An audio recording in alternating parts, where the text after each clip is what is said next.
A student's grades suddenly drop. The immediate assumption is almost always wrong. What society labels laziness is frequently a primary symptom of clinical depression.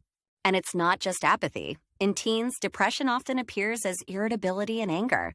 This is a widespread crisis, affecting over 5 million teenagers in the U.S. alone. We'll now show how depression sabotages learning and fuels a spiral of destructive behaviors. So, how does an internal emotional struggle manifest as such visible external failure? It starts with a devastating feedback loop. Depression leads to poor performance through missed work and low energy. This failure then intensifies feelings of worthlessness, deepening the depression. Each missed assignment tightens the cycle. Each failed test reinforces the depression's negative inner voice. It's a downward spiral that becomes harder to escape. Fueling this is profound fatigue. It's a complete lack of physical and mental energy. Sleep is destroyed through insomnia or oversleeping, which directly impairs memory and alertness. Teens pull away from friends and activities, creating an echo chamber of isolation. But these behaviors are just the surface. The real fight is chemical and structural. So what is depression actually doing to a teenager's brain? Neuroimaging shows depression reduces activity in the prefrontal cortex, the brain's command center for planning, organizing, and decision-making. When this CEO is impaired, a student physically cannot organize an essay or plan a study schedule. This is neurological paralysis, not a character flaw. This neurological disruption shatters attention spans, making it impossible to follow a lecture. Memory is also directly impaired, meaning new information simply doesn't get stored properly. This results in a mental block. Even when they want to work, their brain won't cooperate. This isn't just theory. The data shows exactly how this neurological sabotage translates into measurable academic decline. The brain changes we just discussed have a devastating outcome.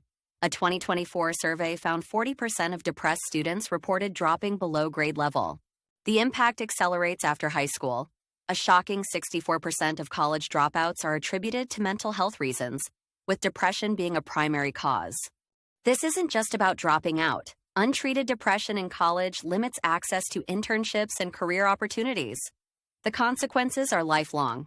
The link between depression and academic failure is clear, but is school just a victim of this problem, or is it sometimes a cause? The modern school environment can be a pressure cooker. 61% of teens report feeling immense pressure to get good grades, a known risk factor for depression. Depression also causes emotional dysregulation, the inability to manage emotional responses. This means explosive reactions to minor setbacks, like a bad grade. This leads to poor stress management and conflict with teachers and peers, damaging the student support system inside the school. So we have a complex web of misunderstood symptoms, neurological changes, and environmental pressures. How do all these pieces fit together? Remember the lazy student? Their inability to start homework isn't a choice. It's executive dysfunction from a chemically altered prefrontal cortex. The angry teen isn't just defiant. They are experiencing emotional dysregulation, making them unable to cope with stress in a healthy way. That self-perpetuating cycle is accelerated by academic pressure. The fear of failure deepens the depression, which in turn guarantees more academic failure.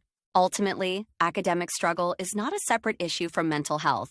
It is often the most visible and misunderstood symptom of their inner pain. And if left unaddressed, this pain doesn't just disappear after graduation. It compounds.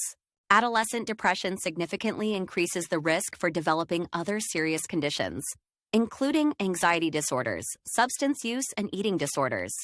The evidence is overwhelming. Depression wages a multi-front war on a teenager's ability to succeed. Academic decline is not the problem. It's the distress signal. This means our response must change. We must shift from punishing what looks like defiance to supporting what we now know is a health crisis. For parents and teachers, understanding is the first action. Recognize the signs, start a conversation, and consult professional resources.